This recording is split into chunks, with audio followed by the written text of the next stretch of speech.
Good evening. If you could please take your seats, we'll get started. Oh, what an obedient crowd. You can tell they're women organized are here. As Michelle just said, tonight is all about conservative women.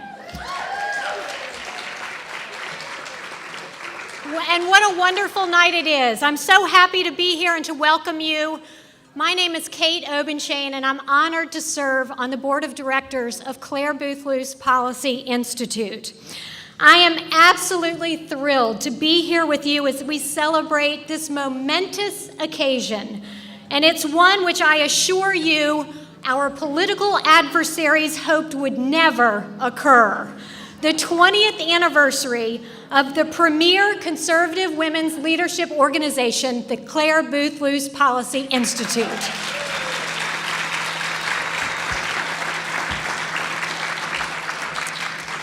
Before we go on another moment, I would like for us to ask the Almighty to join us. And for that, I would introduce to you a woman who needs no introduction, Clare Luce Policy Institute board member Ursula Mies. Ursula has a distinguished career of professional and humanitarian service to women, children, members of our armed services, and the disabled. A close friend of Clare Luce, and therefore particularly committed to the cause of the Institute, please join me in welcoming my fellow Virginian, Ursula Mies.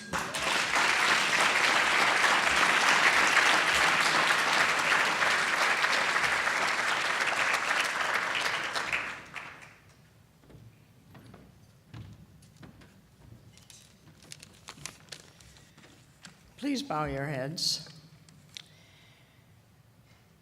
Heavenly Father, we thank you for the glory of this beautiful day and the opportunity we have to celebrate the 20th anniversary of the Clare Luce Policy Institute. We are grateful that under your guidance, these past 20 years, the Institute has grown to become a leading forum to train and educate young women, guiding them into leadership roles and equipping them with the skill and confidence to carry the torch of conservative philosophies on the campuses and in their workplace. We are deeply blessed with the outstanding leadership of the Institute and pray for its continual success in serving our nation and the cause of liberty. May you bless this food to our use and us to your service. In Jesus' name we pray. Amen.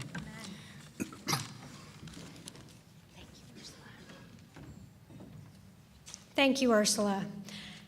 Now I would like to ask for the Clare Luce Policy Institute board member and Seattle resident Barb Kenney to lead us in the Pledge of Allegiance. Barb is a philanthropist extraordinaire, serving now and in the past on numerous boards promoting our conservative vision. But Barb also has a heart for the mentorship of young conservatives, particularly conservative women. That's a critical component of our work at the Clare Luce Policy Institute. Please join me in welcoming Barb Kenney.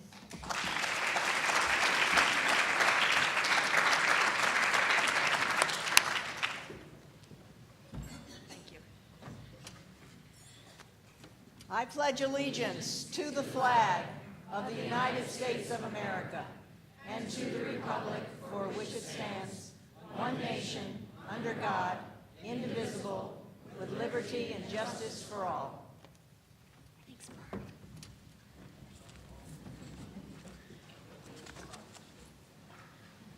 Thank you, Barb. Well, as I look around this room tonight, I'm heartened to see all of you, but particularly by the young faces that I see. They're the faces of college students, probably a few high schoolers here too, or recent graduates, all of whom have been touched in some way by the Clare Luce Policy Institute. They are young women who found themselves isolated on their college campuses, scorned, mocked, even ostracized because of their belief system on a college campus, the place for free and open exchange of ideas. They may have confessed in a class to believing in the notion of American exceptionalism or in the benefits of a free market system of economics. They may have admitted skepticism towards the policies of our current president. And let me tell you, on college campuses right now, questioning the chosen one, it is not done. But they do it. Or they may have had the unmitigated temerity to question the university's push for unisex bathrooms, sensitivity training programs, mandatory sensitive training programs, or the bizarre celebrate any form of sex weeks that go on campuses, sponsored by the university, or the V-Day monologue celebrations that go on. Or they may have confessed to being Christians, or Jews, or, worst of all, pro-life. What these young conservative women gathered here tonight face on college campuses, we can hardly imagine. It's intensified dramatically in the 20-plus years since I was in college and since the Institute's inception. You know why the left is becoming so much more vicious and aggressive? Because we are winning. They thought they could drive us away. They thought they could drive you all away. And let me assure you, women on campuses, like those of us here who have gone on beyond, they've been called every name in the book, and they do that to drive us out of the arena, simply because of what we believe.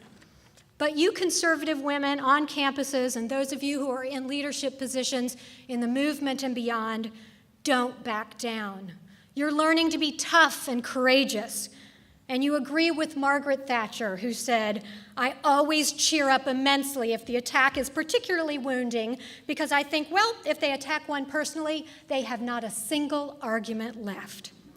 With these ladies, the left is barking up the wrong tree. They are made of tough stuff, and the Clare Luce Policy Institute is ensuring that they have all they need right at their disposal to succeed.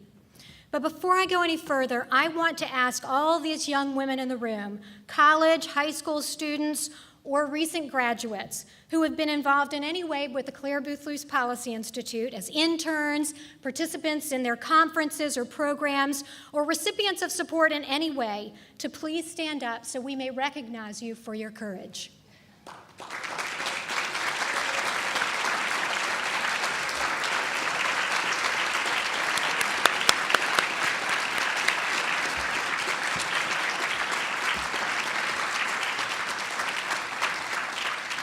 Thank you.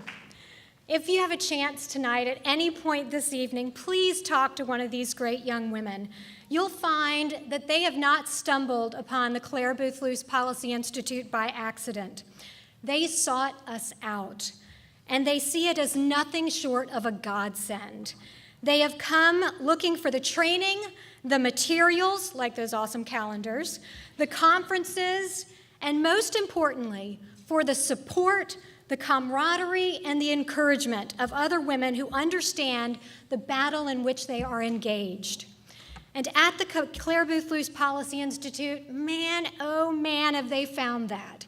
In large part because of the support they found at the Clare Luce Policy Institute, they not only have not given up, they have taken the battle to new heights. Clare Luce helps students in this age of radicalized curriculum, women's studies programs that promote the hookup culture and stand up only for women who agree with their leftist agenda, and that is no small task. But in addition, Clare Luce Policy Institute seeks out and promotes women who they believe will be effective advocates for the conservative movement. Michelle Easton and her team understand, perhaps better than any other group out there, the importance, the absolute imperative of having more articulate, principled, and definitely courageous women leaders out there for our side. If more conservative women keep to the background, they abdicate women in general out there to the left. And the bottom line, if that happens, we lose. But that's not about to happen. The Clare Luce Policy Institute gives a platform to conservative women with a message. You know a lot of them. Ann Coulter, Michelle Malkin, Andrea Tanteros, Katie Pavlich, Star Parker, Essie Cupp, Babe Buchanan. But they haven't always been big names, these folks I just mentioned. They haven't always been known by the entire country. Then there are the up-and-comers out there that CBL promotes. Amanda Collins. She was brutally raped on her college campus because of her state's policy against concealed carry permits on campus. She has now become an activist for the Second Amendment, a cause I believe will bring women by the millions to conservatism if we have the right messengers out there. And in Amanda Collins, Michelle Easton knows we have found a winner. She is one of the most effective advocates out there on the national stage because of Clare Luce. Or how about Emily Miller, the talented and articulate, not to mention beautiful, senior editor of the opinion page at the Washington Times? Or Kristen Hawkins, president of Student for Life? Or education choice activist Lindsay Burke? Or Ying Ma? All of these women are being promoted right now by the Clare Luce Policy Institute. And let me assure you, the left never wants anyone to hear of Amanda Collins or Emily Miller, Ying Ma, or Deneen Borelli, or Bridget Gabriel, or Catherine Rodriguez, or Kimberly Begg, or Cheney Mullins, or Ashley Blackwell, or Lauren Scirocco, or Caroline Rushing, or Emily Buck. But let me also assure you, as long as Clare Luce Policy Institute is alive and well, we will hear about and from all of these women.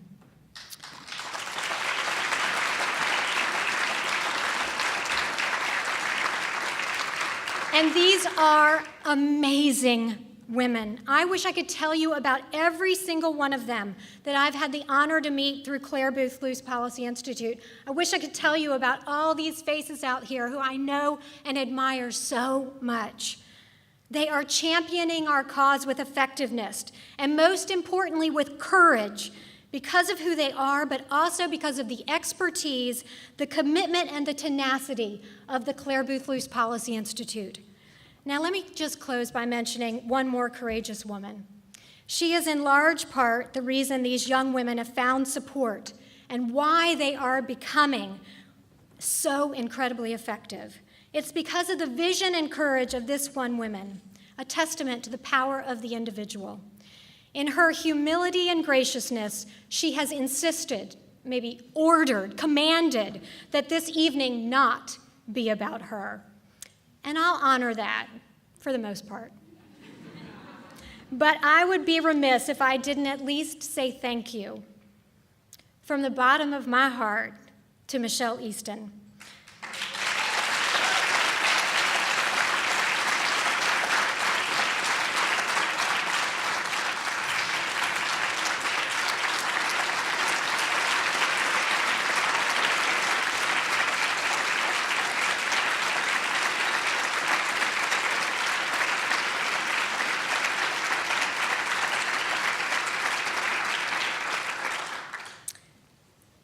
For the endless support and courage and promotion that you've given to me and to countless other conservative women fighting for freedom and trying to win the battle of ideas, for keeping us in the arena. I would have probably left long ago without your support.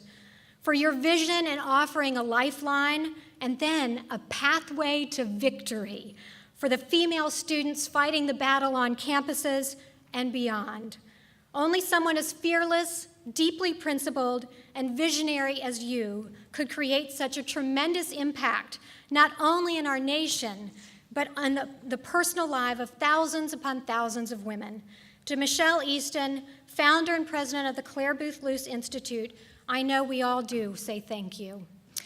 Thank you, Michelle, and thank you to the team at Clare Luce, the supporters who make the programming possible, to the student activists, to the speakers, all of whom understand the importance of engaging in the battle, the importance of preparing and promoting conservative women, and for never, despite the odds, the adversity, and the attacks, never losing a profound awareness of the transcendent and ennobling power of the very concept of individual liberty.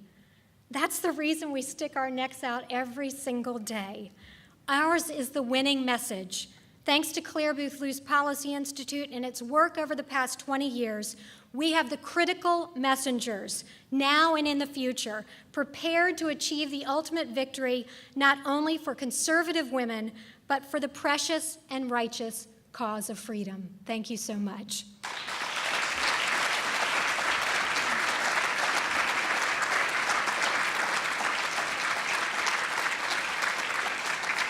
It is now my great pleasure to introduce to you, for the purposes of some personal reflections, the granddaughter and namesake of Clare Luce and a Policy Institute board member, Clare Luce. Who better to give us insight into the great lady that our organization celebrates than our dear friend and dedicated conservative all the way from California, the lovely and gracious Clare Luce.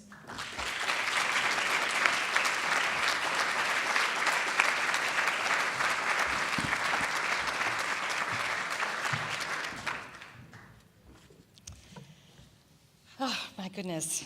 It is a pleasure to be here on this very auspicious occasion. It's actually quite amazing that it's been 20 years since Michelle Easton launched the Clare Luce Policy Institute. And I know the Institute's work to reward ratio remains as daunting as ever. Not to mention being a recent target of President Obama's ruthless IRS.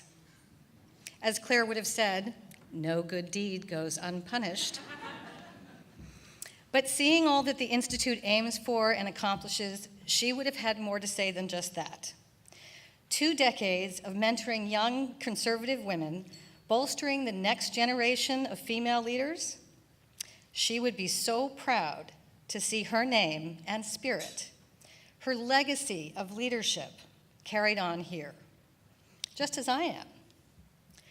Clare Luce was my grandmother, my namesake, and my mentor. I started traveling with her in 1979, sometimes for business, but most of the time for a little business and a lot of pleasure. What a luxury and a privilege. Long hauls on airplanes, trains, and cars gave us uninterrupted time to cover the world, and a world of subjects. As William F. Buckley once said, there is no subject on which Clare Luce cannot illuminate.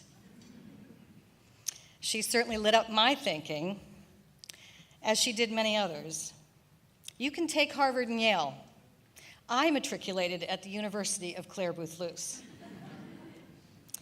There was less football, however, but there was everything else.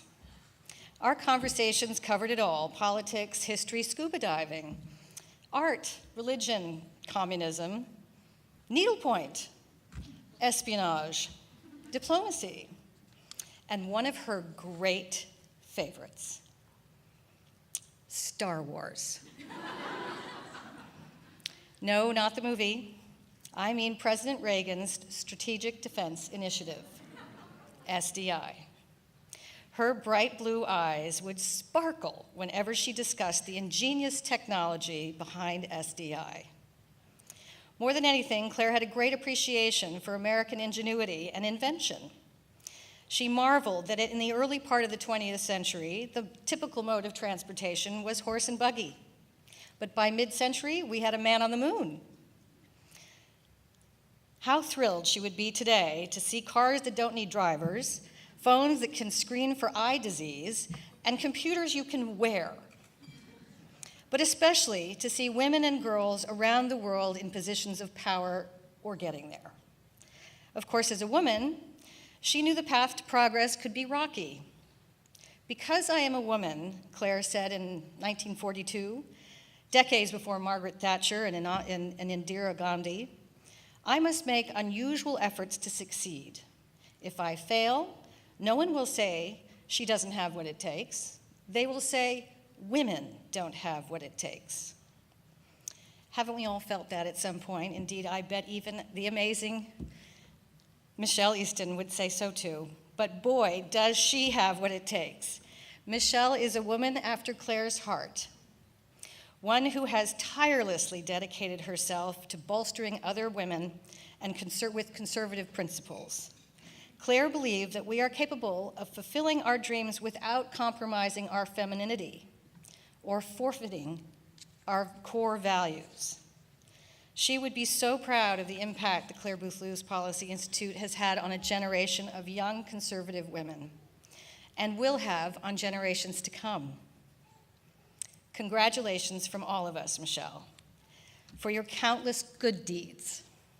And thank you for continuing to honor my grandmother's memory in such a thoughtful and world-changing way. Thank you.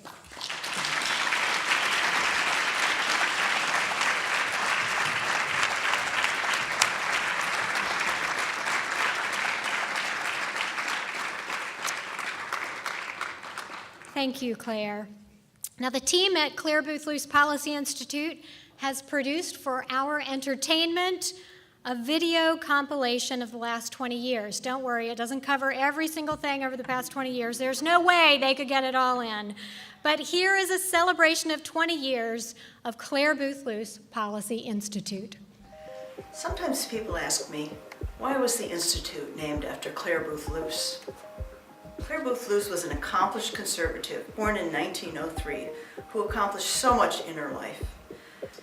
She was a celebrated playwright, a war correspondent, Vanity Fair editor, a two-term congresswoman, the first woman ambassador to a major nation, and the first woman to headline a national GOP convention.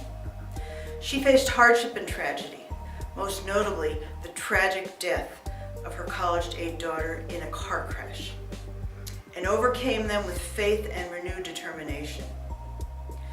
She stood as an ideal contrast to modern feminism's woman as perpetual victim mythology, and a role model that young modern women today can emulate. With the blessing of Mrs. Luce's family to use her name, the Institute was founded 20 years ago in 1993 to promote conservative women leaders, prepare the next generation of conservative women leaders, and to counter liberal claims that they speak for all women. They don't, of course, although they have been quite successful in influencing impressionable young women cloistered on college campuses, and through the liberal dominance of media and the popular culture. Yet we know that young women's ideas change over time. I love the way our board member, Kellyanne Conway, explains the transformation. You know, for years I've been asked ad nauseum, how do you get more women to vote Republican? How do you get more women to think that they're conservatives? And I'd say, oh, you know, and I always give these long-winded answers, so I'm going to come up with 4 M's. Marriage, motherhood, mortgages, mutual funds. And they become conservatives. One challenge today is that many young women are delaying marriage, motherhood, mortgages, and mutual funds well into their 30s. That gives the left too many years of unchallenged influence for too many young women. The conservative movement can no longer afford to wait for that natural philosophical transformation to occur. So many young people aren't being exposed to anything but what the left has to say, and to their detriment and to our country's failure, because we now realize and see that this nation is churning out, because of the left, the first generation of American socialists. We must be proactive in reaching women, and for us, that begins with working mostly with college students, some high school students, affirming their conservative instincts and helping them bring conservative women speakers to their campus. Our campus speakers are considered highly controversial by the left, which dominates most schools and colleges and universities. These accomplished women leaders challenge the liberal status quo, and they deserve tremendous credit for their courage in taking the fight directly to the enemy camp. And it really is an enemy camp. The left gets better each year at finding ways to keep conservatives off campus. It can be a real struggle for conservative students today to bring a conservative perspective to campus.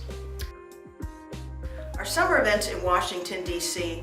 are some of our favorite forums to reach and encourage young women. So many wonderful, energetic interns from across the nation converge on Washington during the summer. and we've been blessed to have outstanding leaders speak to them at our summer conservative leadership seminar, our intern seminar on Capitol Hill, and at other summer events. We see many of these young women accomplishing great things. They are the future, and it's a bright one for the conservative movement. You know, we've touched the lives of thousands of students over the past 20 years with our conferences, our mentoring lunches, our seminars, and our many other events. It's always gratifying to hear from women years later how they were encouraged and motivated by a Luce Institute event and to discover what they're doing today. Thank you, Michelle, and thanks to all of you for being here. It's really great to be back among friends, among the Clare Luce Policy Institute. When I graduated college and moved to DC, it was Luce programs like the Conservative Leadership Seminar up on the Hill and these CWN lunches that not only helped connect me with my peers, but it also really inspired me to launch a career in public policy. So at a Luce event, to be on this side of the podium is really a treat for me, so thank you. Another favorite forum is the Conservative Women's Network, a joint venture of the Luce Institute and the Heritage Foundation. The caliber and diverse interests of the women, and once a year in December, a man, who speaks at these monthly events, it's just amazing. The conservative movement has a huge reservoir of very talented women, and it's a pleasure to showcase them in this way at the Conservative Women's Network. The other group we've worked most closely with over the years is Young America's Foundation. YAF has encouraged us to hold some of our mentoring lunches for the ladies at their summer conferences, and I know we've changed women's lives at these. We began an annual Western Women's Summit 5 years ago. It's held at YAF's Reagan Ranch Center in downtown Santa Barbara, California, a wonderful location where attendees are surrounded by memorabilia of a great era of contemporary conservative history in both the Reagan Center and during the tour of President Reagan's ranch in the mountains. Women also have the chance to hear from many of the West Coast women warriors in the trenches on a variety of current policy issues. This year, they heard from elected leaders, Wisconsin Lieutenant Governor Rebecca Kleefisch, Arizona Governor Jan Brewer, and Representative Marsha Blackburn, as well as a panel of professional businesswomen, including Cleta Mitchell, who is a quiet heroine for her work in the IRS scandal. They had a national security overview from Kate McFarland, and much more. Attendees also have a chance to network, compare experiences, and share ideas. And when the official conference is over for everyone else, the students have a separate 5-hour seminar where they learn how to be better leaders for conservative ideas on their campus. In the next 20 years, we plan to establish similar summits in other regions across the nation. It's a great way to reach more women where they live and work and where they face the challenges of this world each day.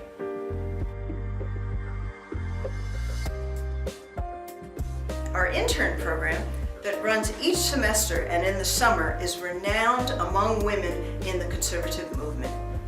After 3 or 4 months as an intern at our Virginia headquarters, a young woman's life is never the same, and she emerges more courageous, knowledgeable on the issues, and more confident in her ability to be a leader for our side. There is so much that the conservative movement can do to reach women, but the reality is that so few of us are doing it. I am so grateful to our supporters and friends who have helped the Luce Institute accomplish so much in the last 20 years. And I'm positive that in the next 20 years, we will have even greater success.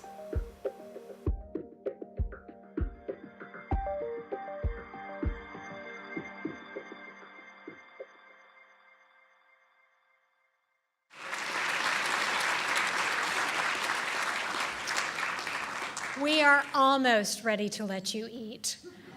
For a special surprise presentation, please join me in welcoming President and CEO of the polling company, co-author of What Women Really Want, and near and dear to my heart, the mother of 4 little ones, Clare Luce Policy Institute board member and resident New Yorker, Kellyanne Conway. God bless you.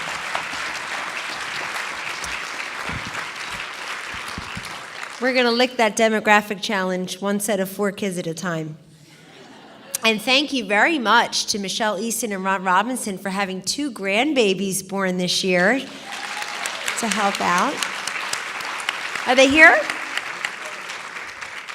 That, of course, is bravo. Are they hiding? Oh, fabulous. That's so good. If I mention a baby, everybody will think I gave a great speech. That's great. Or 2. I have identical twin nieces, and when they were born 23 years ago, I told their parents, oh, that's like buy one, get one free. That's easy. And then I had twins 14 years later and really rued that advice.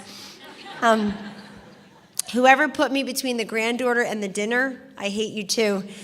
But I will try to be brief as I can in honoring somebody who clearly deserves it. I would be remiss in not mentioning my appreciation and admiration and deep affection for Michelle Easton as well. I serve on the board as a labor of love.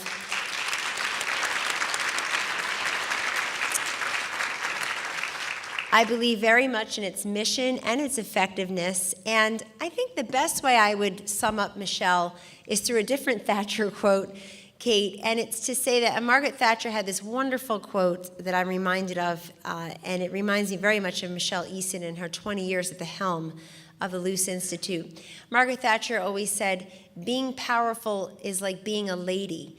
If you have to say that you are, you probably are not.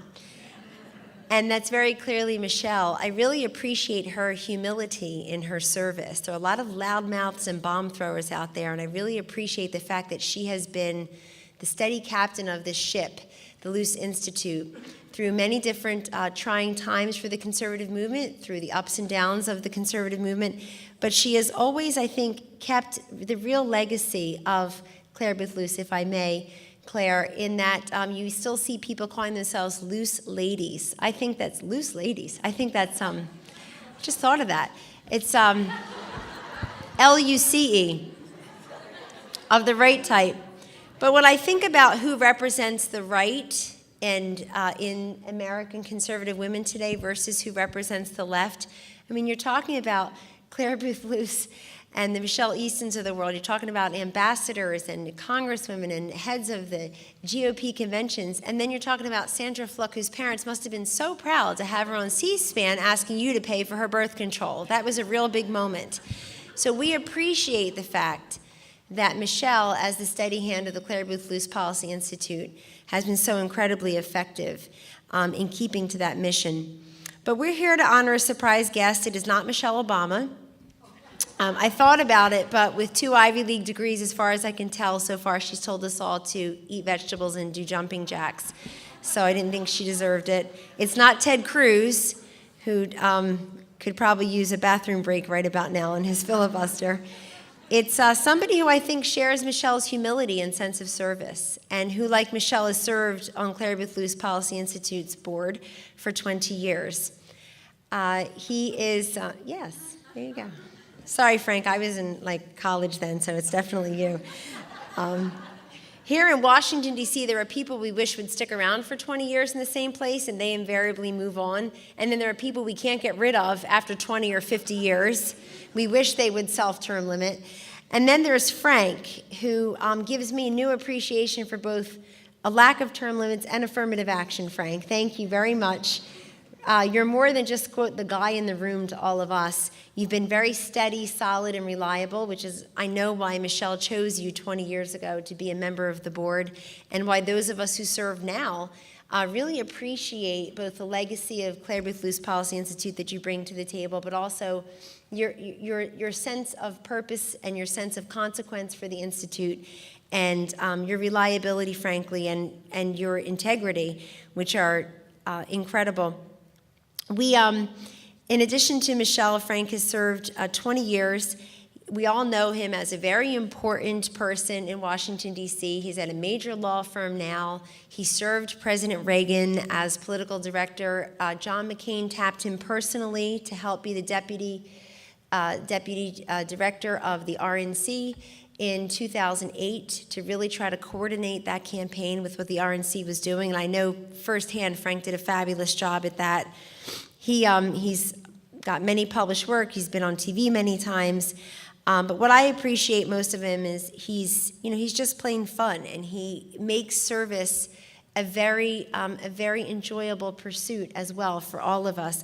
I've benefited personally tremendously from his leadership and from his friendship.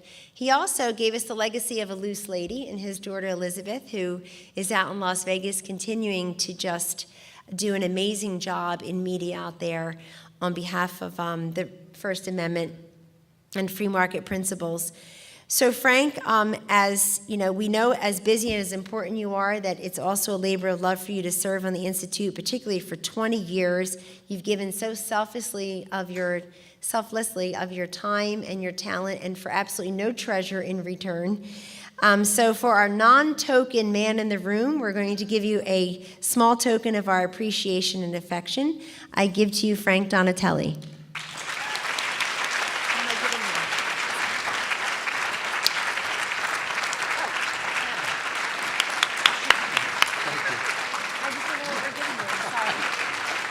Here it is.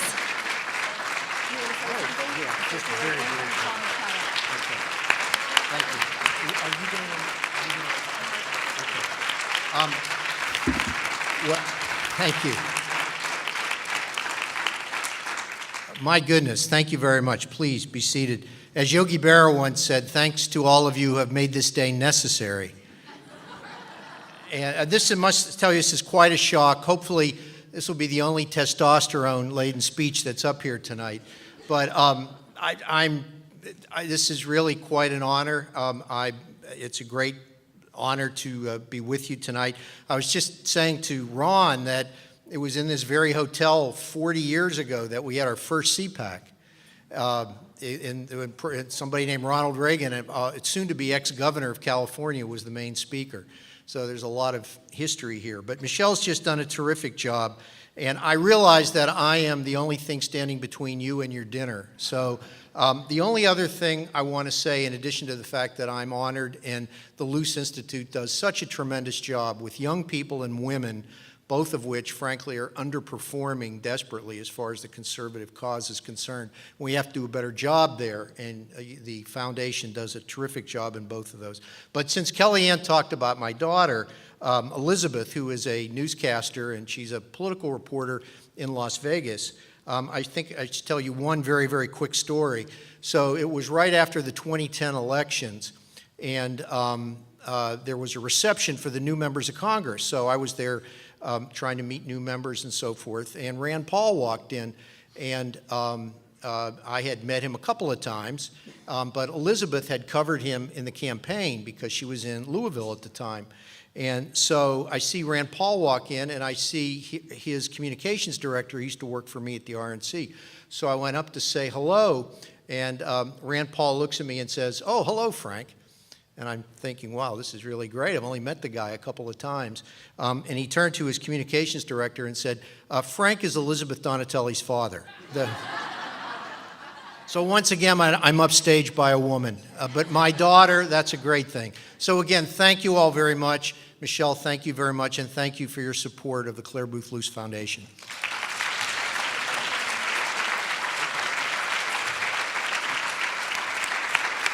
Thank you, Frank. And God bless you with many more years at the Institute. I'd like to now just call up all of our board members, if I may, to the stage. Thank you. And here comes the one and only Marji Ross. Ladies, we are almost ready to eat, I promise, but this will be worth it. We are here, of course, to celebrate the 20th anniversary of Clare Luce Policy Institute, and what a wonderful 20 years it's been. Supporting more than 100 great female conservative leaders and role models, mentoring thousands of young conservative women at college campuses across the country, raising more than $21 million to help inspire and promote conservative values across the nation. And of course, none of this would have been possible without the extraordinary leadership of Michelle Easton. Michelle, thank you. Now, you've heard this already tonight, and of course, most of you already know this. Michelle is not one to grab the spotlight or the microphone, although she's very accomplished when she does either of those things, as we know from her most recent television interview on Greta Van Susteren, when she stuck up for all the conservative nonprofits who are being attacked by the IRS. But when we were planning this dinner, Michelle made a point of reminding all of us that this evening is not about her, it's about the Institute, which of course proves the point. Michelle has always been dedicated to helping others. She's the perfect example of Ronald Reagan's great saying, "There is no limit to what a person can do or where he can go if he doesn't mind who gets the credit." Maybe she learned that from President Reagan himself. As many of you know, before she founded the Institute, Michelle served in the Reagan administration and in the first Bush administration at the U.S. Department of Education. And under Reagan, she also served as Reagan's appointee to the Justice Department as the first director of their Missing Children's Program, and later at AID. Then in 1994, Virginia Governor George Allen, what an excellent choice, appointed Michelle to the Virginia State Board of Education, and the members of that board later elected her as their president. Michelle has always had a special place in her heart for young people.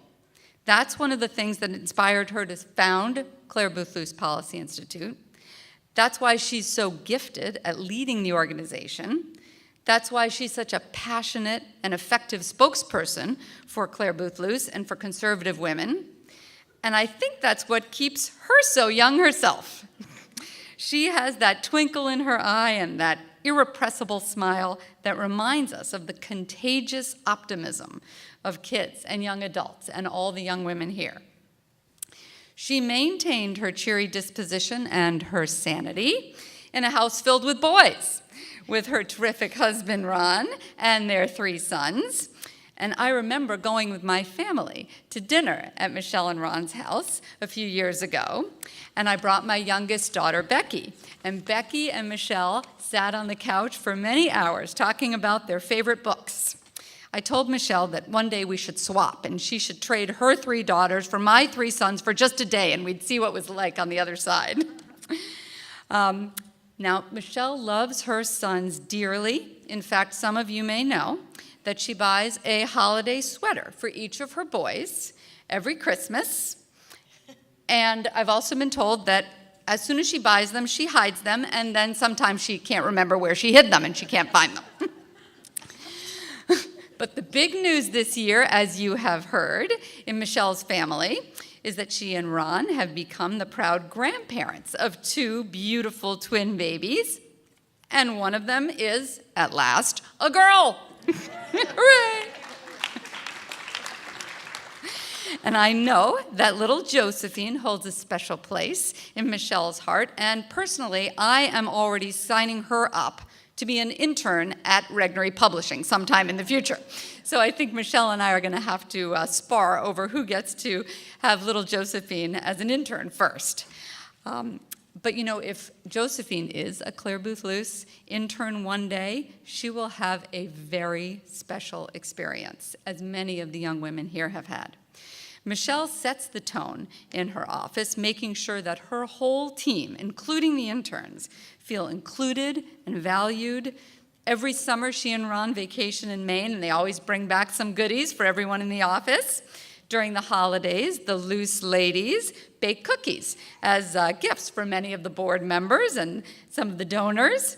Michelle has always has her camera with her, taking pictures of all special events and get-togethers and reminding us that when it comes right down to it, what's really important is people. And let me add that the people Michelle has hired at CBL are an incredible team. How 6 women cover so much ground and accomplish so much and do it with grace and humor and generosity, it's amazing. And I can tell you that as board members, when we hear the reports from Michelle and her staff, we are reminded of yet another great Margaret Thatcher saying, "When you want something said, give it to a man. When you want something done, give it to a woman." So tonight, Michelle, we have something to give to you, one of our very favorite women, along with our admiration, our thanks, and our deep affection. So come on up here and we have something for you.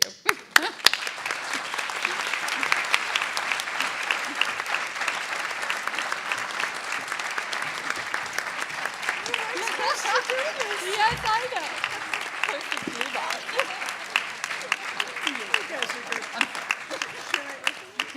Sure. Yes. No, you don't want that. So, okay. All right. Well, you're very, very kind. Thank you so much. But I'm just so grateful to this wonderful board and to all these brave students and the speakers and the supporters and the other friends who've made us have such a success these 20 years. Thank you all. I think we can eat now.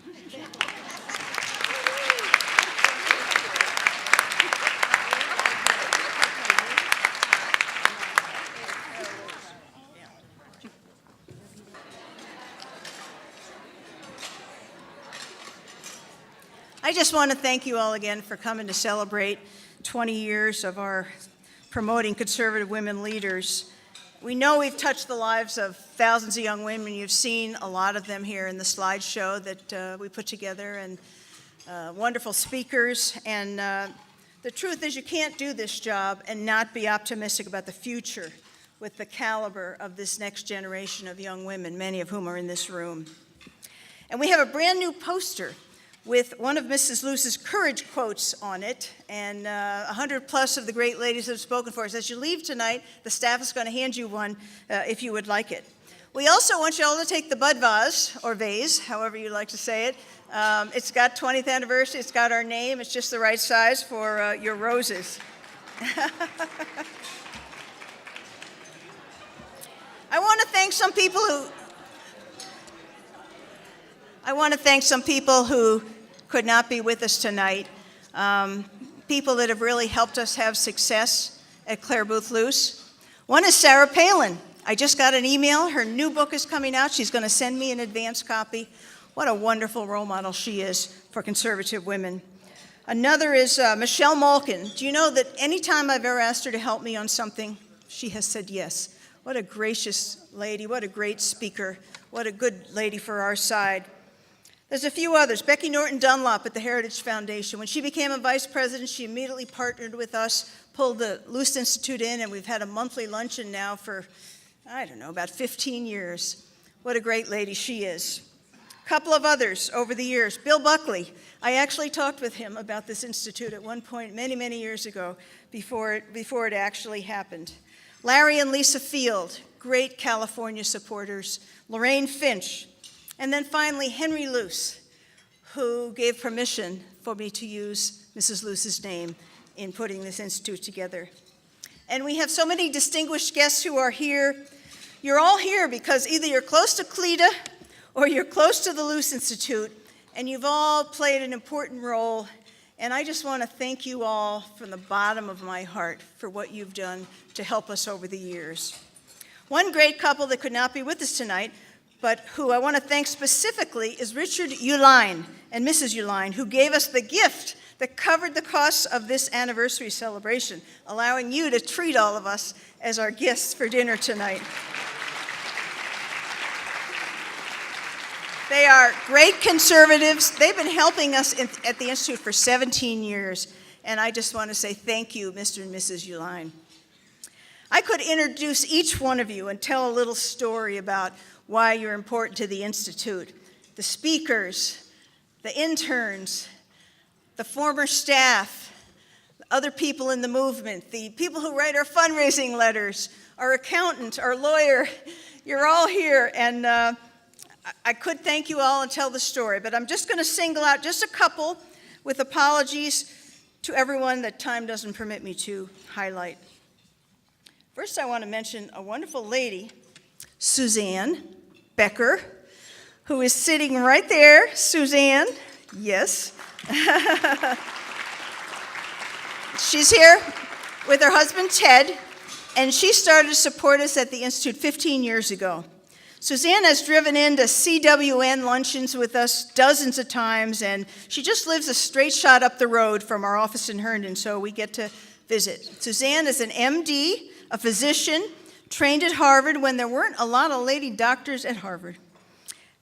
You're a strong woman, Suzanne, and we want to celebrate you too. And Ted, her husband, is a scientist, and I just wanted to thank you both individually for coming to be with us tonight.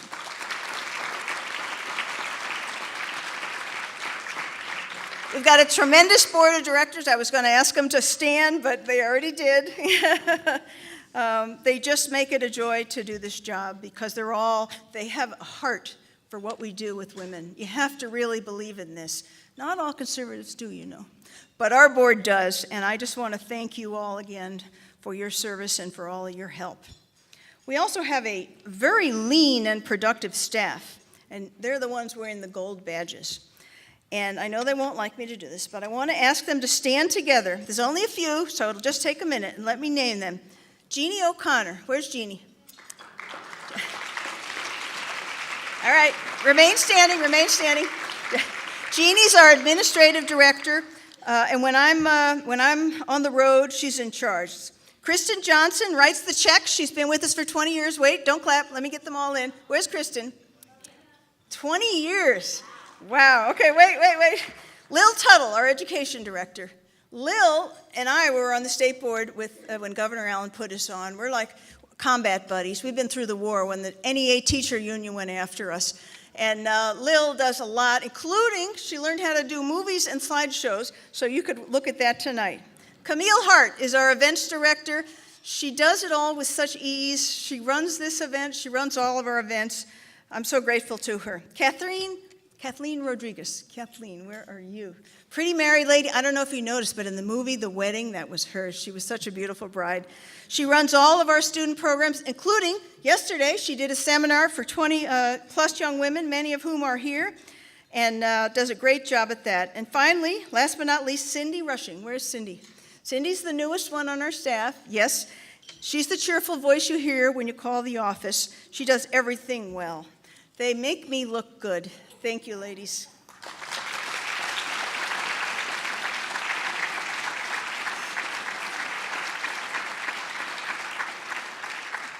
Finally, one final family unit.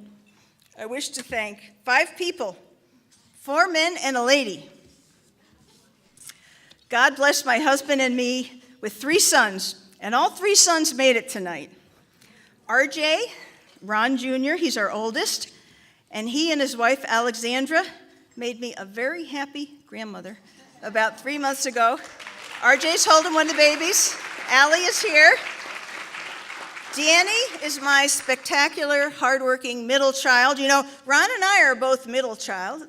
Ron's a middle boy, I'm a middle girl, and you know, middle children can step out in life and really do some things. Danny, I'm glad you're here. You can stand up, Danny. And Thomas, our baby, he's 27, he's still my baby boy. Thomas, he can still make me laugh like when he was 5. He's a great kid. And finally, my husband, Ron Robinson. Do you know that I started to date Ron 41 years ago?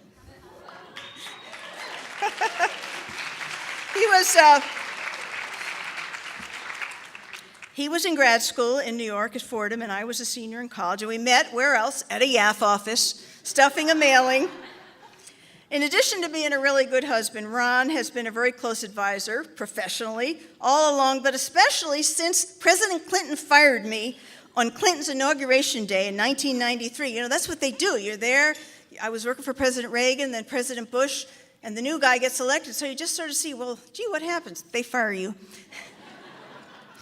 And Ron encouraged me in every way he could, the creation and the growth of this institute, focusing on promoting conservative women, even though it means a lot of nights of me on the road and Ron and the kids nuking those dinners in the microwave. So, I don't get many chances to thank my family for being so good. So I'm just going to ask you all to stand one more time and wave to all these wonderful people here.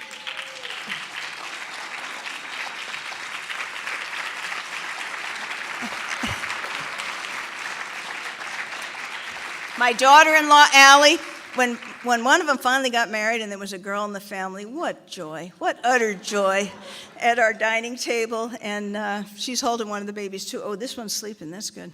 That's good. All right. Now, for our 2013 Woman of the Year. I went back on my computer introductions file and found the last time I got to introduce Cleta Mitchell, though she's been introduced lots of times by Luce staff and interns. Cleta, it was in 2001. It was after the Hanging Chads election when you spoke at our monthly Conservative Women's Network lunch that we sponsor with the Heritage Foundation. And she had done a ton of television appearances during that presidential election recount. And as always, she gave a great talk. Now this year, Cleta has become a regular at Luce Institute events. She gives a great talk every June at our Capitol Hill Club intern training seminar. How many of you girls, students, went to that intern training seminar? Was that a great talk she gave? Yes, yes. And she teaches this room full of women who want to learn how to be better conservatives, things they don't always hear about how a young woman can be respected professionally. She spoke at another of our seminars this summer. She told about her battles with the IRS. And then she came out to Santa Barbara this year to speak at our Western Women's Summit. She was on a panel there, and then she did the student training portion, and she started her talk by teaching every student there how to shake hands professionally. So we have no limp, weak handshakes from the ladies we mentor, thanks to Cleta. She is a well-respected attorney, a partner in the Washington, D.C. office of Foley and Ardner, and with more than 40 years of experience in law, politics, and public policy, she really is a preeminent expert on campaign finance and tax law, political tax law. There was a story in the Washington Times, front page this morning, Cleta, I'm sure you saw it. It was IRS outs learner for duty neglect. It was about the head. Yes, that deserves applause. The head of the IRS tax-exempt division that has been harassing Tea Party and other conservative groups. And Cleta was quoted. The article reported that after 3 years of IRS harassment, one of the conservative groups Cleta represents was finally approved as a tax-exempt group. And Cleta said in the article that Lois Lerner leaving the IRS does not resolve the IRS situation. You are right, Cleta.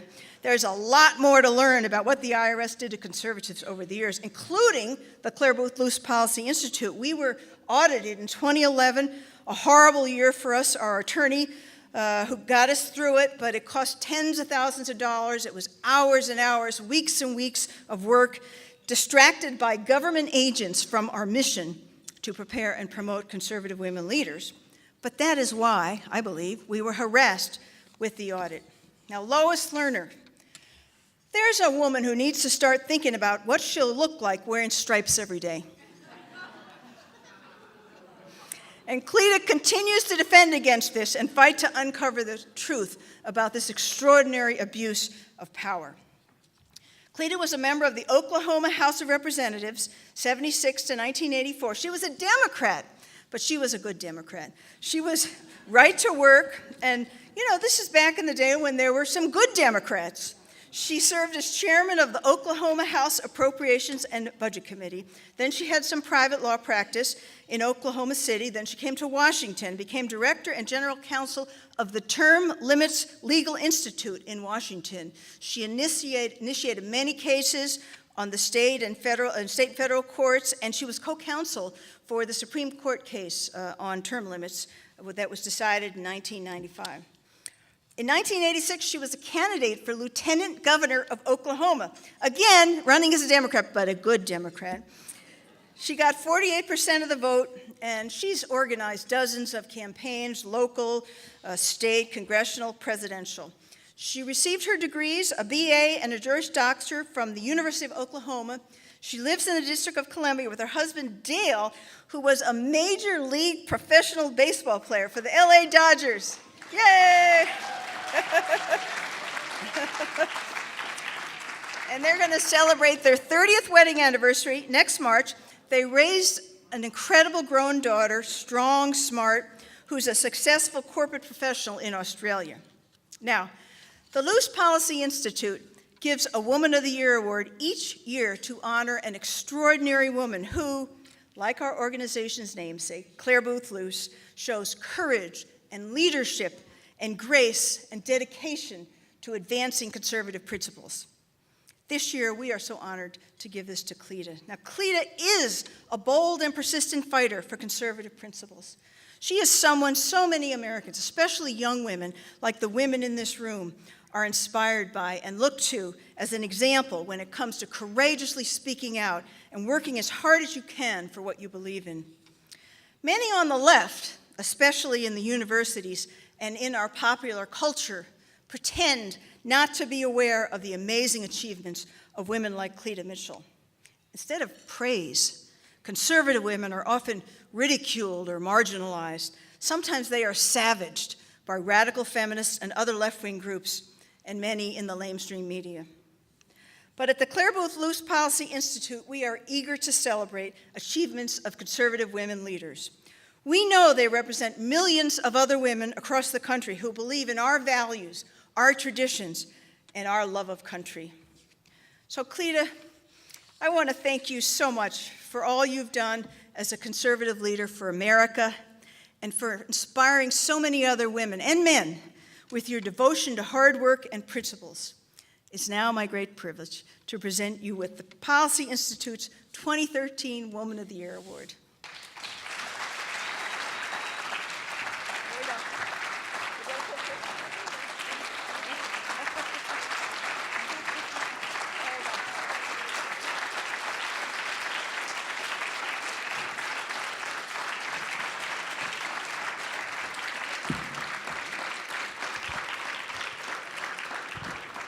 Well, thank you all very, very much. This is one of those quit while you're ahead, so I should just say thank you and sit down. But having the opportunity to speak, I'm not going to sit down. I want to tell you, first of all, how much I appreciate, how deeply honored I am to receive this award from the Clare Luce Policy Institute. It's a true honor, and I so admire the work of the Institute. If you ever have the opportunity to participate in any of the events, please, I'm sure most of the people in this room have had that opportunity, but never pass up an opportunity to work with Michelle and attend one of the wonderful seminars. You know, it is interesting, isn't it, that Michelle made reference to this. I was thinking about this. She has these 3 sons, and but with all of the literally thousands of young women she has mentored, she really has thousands of daughters all across the world at this point in time. I started thinking back about when was my first awareness of Clare Luce. And it's kind of an interesting story, actually. When I was in high school in Oklahoma City, I had a high school English teacher who was my mentor. She was beautiful, she was smart, she was tough, one of the toughest teachers I ever had. She basically mentored me to get to college. And my mother, I was one of 6 children, my mother always said, well, you are going to go to college. I can't pay for it. I'll get you through high school. When you get out of high school, you're on your own, but there's no doubt that you're going to college. I mean, that was very clear, and you just kind of had to figure it out. So I had this teacher who was helping me get ready to go to college, and I went to the University of Oklahoma. My husband and I, we are sooner born and sooner bred, and when we die, we'll be sooner dead. And when I took a semester and a summer off to come to Washington and work at a student government association, and while I was there, this English teacher from Oklahoma City wrote to me, because I was all by myself, you know, in Washington, and she wrote to me. By this time, she had moved to Hawaii. And I will never forget, I remember where I was, I remember the stationery, I remember her handwriting, which was kind of odd, but it was Mrs. Wolf, so and she did nothing wrong. And she wrote this letter and said, I have become acquainted and am becoming friends with Ambassador Clare Luce. And she went on to describe to me the opportunity that she had had to get to know her and to work with her and to meet her. And she would describe, she's beautiful, she is a woman of faith, she's done all these things. She referred to her as the Ambassador Luce, and how wonderful she was. And that was my first knowledge of Clare Luce. And imagine, all these many years later, that my mentor in high school was the person who introduced me to the notion of Clare Luce, who described her to me, and that I would be getting this award from this institute named in her honor is indeed very, very meaningful to me. So.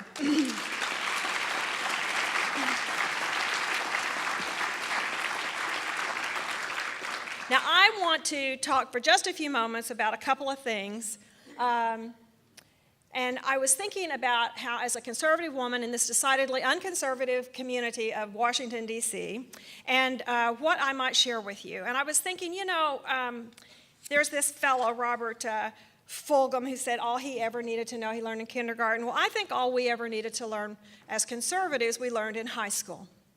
I want you to think about high school. And we could talk about the college campus, but I want you to think about high school. You know what I'm talking about. They're the cool kids, the cheerleaders and the jocks, and they walk around, and there are just a few of them, but they kind of think like they own the place. And it doesn't matter that the rest of us outnumber them, right? No, that doesn't matter because they're cool, and they are in charge. And they're the cheerleaders and the jocks and the whatever, and they only think about themselves. Well, I think that that's kind of the, we all remember that, right? It's painful sometimes, but we all remember it. But the truth of the matter is I kind of think that that's kind of the way liberals are. I went to an event the other night because I have some token liberal friends, and they invite me occasionally because I'm their token conservative friend. And so I went to this event, and I'm on this diet, so I'm not drinking. And so it was hard to take. And I'm kind of wandering around these people's house, and I didn't stay very long. But I realized, I see these, these fancy people and all, and I realized they have no clue who we are. They have no clue what we think. They think we're odd, and they think that, who are these pesky conservatives? And these people that I've known for many, many years back from when, I was a Democrat, but, I believe in redemption. And they kind of think that this is a strange thing that's happened to poor little Cleta. That how can she be with all these people? And I was just looking around those people, and I thought, you're so smug and so arrogant, and you have no idea what so many, many millions of Americans think and feel and care about. And I left early. But I think there are more of us than there are of them. I really think there are more of us. It's just that they're the cool kids, and the media lets them be cool. And but I remember a lesson I learned, actually this was a junior high lesson. At the end of 6th grade, you tried out for 7th grade alternate cheerleader. And I was actually not very good, but I was peppy. And so, so that everybody would vote, the school would vote, the 6th, 7th, and 8th graders would get to vote. And so, of course, Peggy's Mania was going to win because she could do backflips, front flips, round-offs, all those things I could barely pronounce, and I could barely do a cartwheel. But as I said, I smiled a lot. And so one day, one of the 8th graders came up to me, the girl who lived across the street from me, and she said, well, you're going to be one of the cheerleaders. There were two would be elected. And who do you want to be with you? I said, well, I'm not going to be that. I can't do all the things Peggy's Media can do. She said, it doesn't matter. We're going to vote. She said, how do you like Cheryl Coburn? Because her sister's in the 8th grade, and her sister Diane, and we were talking that maybe we'd pick you. Do you like Cheryl Coburn? I said, yeah, I like Cheryl. She said, okay, you and Cheryl. I thought she was nuts. Well, we won. And it was quite a surprise that we won. And we won. That was my first lesson. And sometimes the cool people don't control everything. They think they do. The cool people were shocked, but the vast majority of the people were not shocked, even though I couldn't do a backflip. And of course, guess what they did the next year? They changed it so that the kids didn't get to vote anymore, then the cheerleaders from the local high school would come in and pick the next cheerleaders. It's a lot like the fight we're having about merit selection of judges, because George Soros and the cool people think that we shouldn't let judges, this important job of judges, be selected by citizens. We have to have smart people, like George Soros, and unfortunately Sandra Day O'Connor, because she's become a cool person.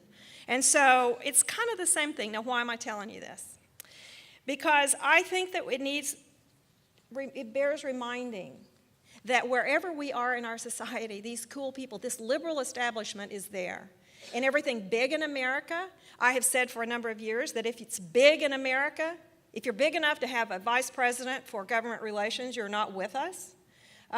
If it's a big company, a big law firm, big whatever, it's politically correct. And all of us face this challenge of how you deal with the fact that there is just this assumption that all the cool people believe like they do.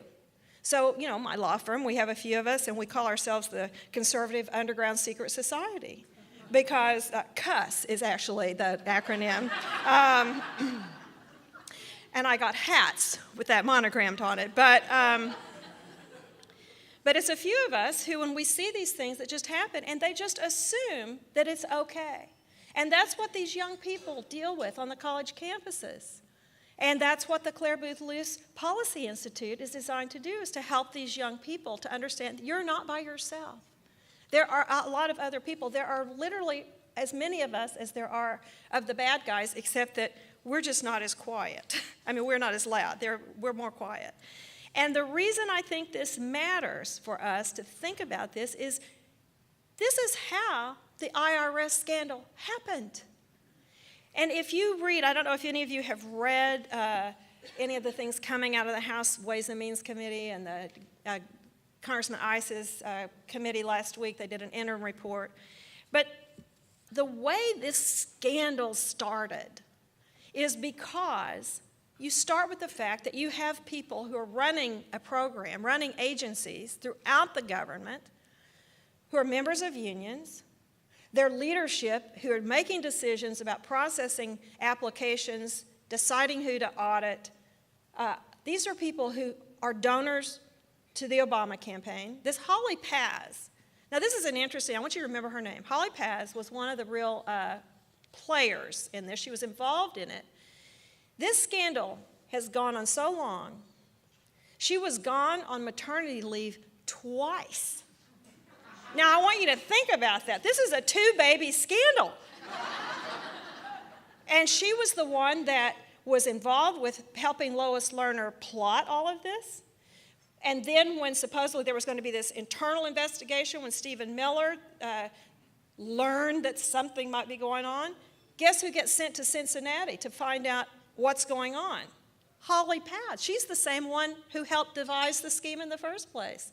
And then when the Treasury Inspector General conducts his audit or investigation, Lois Lerner dispatches Holly Paz, who sits in on every interview. And she was a maxed out donor to the Obama campaign in 2008. Now, why were these organizations targeted? Why are, I've read some of the letters sometimes when you speak to the seminars from Clare Luce Policy Institute, the students will send you letters and tell you about their experiences. And in Santa Barbara, we listened to one of the things that the first thing they did after I taught them how to shake hands was to go around the room and talk about, tell one example of liberal bias on their campus. It will curl your hair to hear the things that these young people, these young women go through. It is no different than those people at the IRS sitting around and deciding, as Lois Lerner, to quote Lois Lerner, that the Tea Party is dangerous. And when you look at the chart that was published last week in USA Today, that was an IRS chart that was developed in November of 2011, a sensitive case study report, 162 organizations listed with all these columns and comments. Here are the things that they said. 82% of them, conservative groups, a number of them, my clients.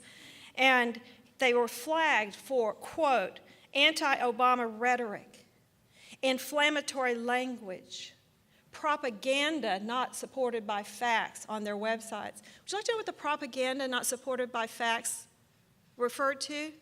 People talking about cutting government spending, limiting the growth of government, stopping Obamacare. And there was one group, oh, this was an equal opportunity IRS scandal, you know, the progressive groups, right, targeted. One group had on its website, noted in this report, anti-Rick Perry rhetoric. There's just one small difference. That group, Progress Texas, it got its tax-exempt status. The conservative groups, many of them are still waiting. When Chairman Issa released last week an interim report of his committee, they've interviewed over a couple dozen IRS agents. It's very interesting. If you haven't seen it, take a moment and look at it. But one of the interesting things that they describe in the report is that from some of the IRS training materials, and for those of you on college campuses, see if this doesn't sound familiar. So here's a scenario, as a training scenario for the IRS agents to recognize political activity. There's a Republican candidate and a Democratic candidate. The Republican candidate is actually the incumbent president. He is Billy Bob. The Democratic candidate is Nancy Nice. I'm not making this up. This is the training. And then it goes on to describe the language that might be in a television ad, and it is all the things, you know, our children are not, Nancy Nice, it's running an ad, or a third-party group is running an ad talking about how our children's education is suffering, our environment is suffering, et cetera, et cetera, et cetera. But one of the things that this report talks about in interviewing, they started really talking to those lower level people, those rogue employees in Cincinnati that Lois Lerner tried to blame this on. What a liar that woman is. But one of the things that really started this, other than just this, the scene is set, the mentality, the prejudice that exists in the attitudes toward conservatives and conservative groups, but the steady drumbeat of President Obama, the ultimate cool guy, out there attacking the Tea Party movement. And these agents, in their interviews, talked about this, that they knew that there was a lot of discussion in the media about the Tea Party. They knew. And you read some of the quotes, the articles, the quotes from the White House, the quotes, the memoranda from the White House counsel, the letters from Democratic members of Congress to the IRS saying, do something to stop these Tea Party groups. I mean, people have forgotten. I mean, that's really, I mean, a lot of these people are my clients, so I knew when members of Congress, there are 17 Democratic senators who will sign any letter that anybody puts in front of them to any agency of the federal government that is designed to urge that agency to go after some conservative group. I have been through it for years. And there's always 17 Democratic senators today sent a letter to the fill-in-the-blank agency. But these agents were listening to these discussions by Obama. They were getting these letters from the IRS, to the IRS from the Democratic congressman. They're reading the editorials in the New York Times. They're listening to the articles and stories on National Public Radio. And they're thinking, this Tea Party thing is pretty bad. We got to do something about this. And they scooped up these organizations and their applications, took them out of the normal process, and literally parked them. They were in a refugee camp for years. 2 Holly Paz babies. So that, and then trying to unwind that, you know, and it makes me think, you know, that we have to remember that this mentality exists, and that's why this organization is so important, because we have to say it's not okay to act like that. that there are more of us, and it is okay for us to stand up and be counted and be able to say what we believe without having our grades, getting marked out in our grades, getting in trouble at our work, and not being able to express our views as Americans in whatever setting we may find ourselves. So I still believe that, at least for the time being, that we are in the majority. And when we make our voices heard, as the conservative grassroots certainly did in 2010, we can make the difference. And I have to tell you that I have to say one thing about the fight that's going on in Washington right now, because it is mystifying to me. Now, I recognize that I'm a bit of, I don't understand how the smart people in our party think sometimes. I mean, when I watch this defund Obamacare fight, this is something that it strikes me that every Republican member of Congress should be right there with Ted Cruz. I do not understand it.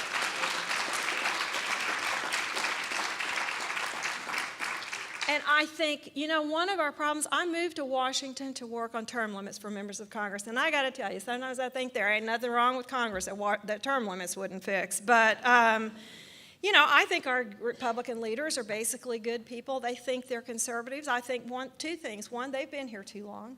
And let me tell you why I think they've been here too long. I want you to think back. They keep talking about, the last time we shut down the government, everybody was mean to us and we got blamed. It was terrible. That was 18 years ago. I want you to think back. Some of you may not have been born. John Boehner, in 1995, was the newly elected chairman of the Republican Conference in the House of Representatives, 1995 being the first year in 40 years, 40, that's 40 years, that the Republicans controlled the House of Representatives.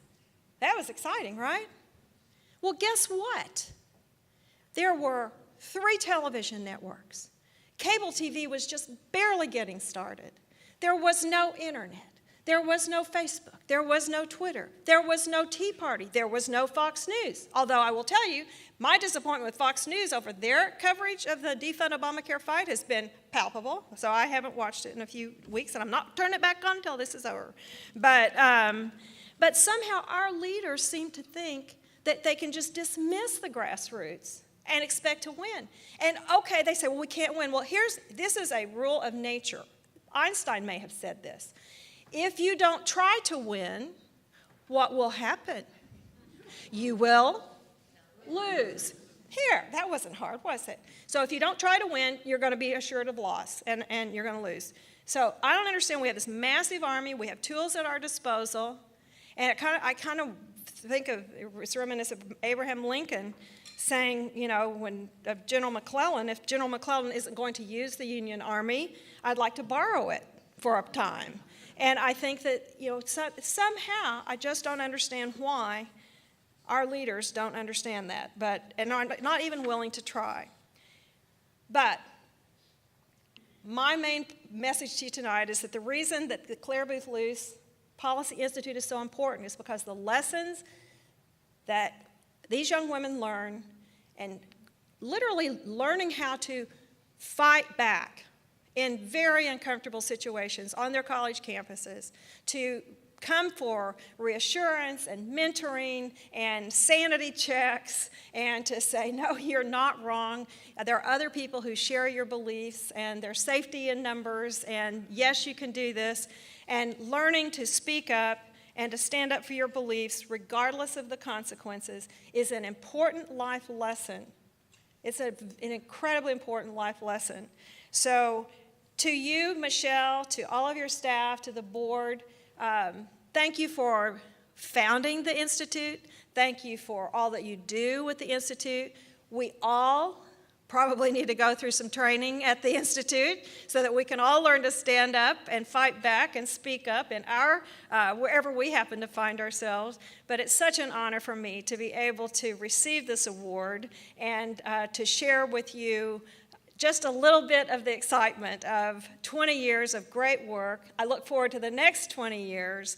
So God bless the Clare Luce Policy Institute. God bless Michelle Easton, and God bless America. Thank you.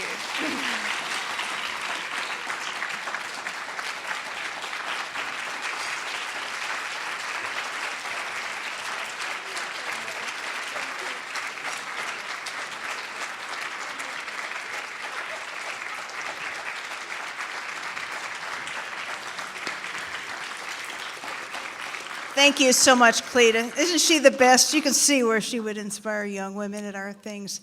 What a great group. What an honor to be with so many of you. Attorney General Meese, who's here with our board member Ursula, and so many of you who I haven't named.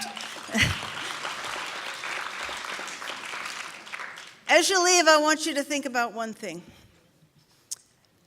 Young women that you know in your family, in your workplace, in your church, in your community, I want you to think about how you can encourage them to be good conservatives, to be more confident, mentor them, help them to be great women as they grow older, to be leaders for our cause in their homes, in their communities, in their churches. And every one of you knows some of these young women. If we all take them under our wing and we spend a little extra time with them, we are going to have the greatest women in this country to lead it in the next couple of decades. I want you all to take your bud vases, to get a poster on the way out. God bless you all and safe travel.